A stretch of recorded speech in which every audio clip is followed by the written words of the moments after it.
How to turn off safe search mode on Chrome. That's what I will show you in this video.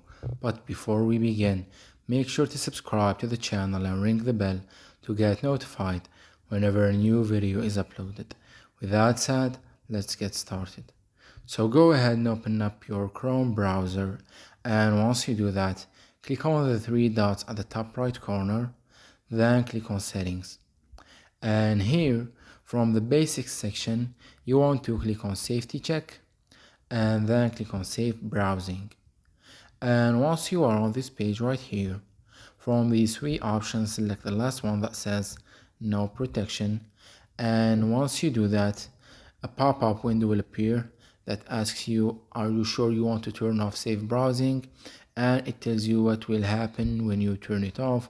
Click on turn off to confirm, and by doing that you have just disabled the safe search feature. It's that easy and simple. So that was it for this video. That's how you can stop and disable the safe search option in Google Chrome browser. If you have any questions, please leave them in the comment section down below. With that said, see you in the next video.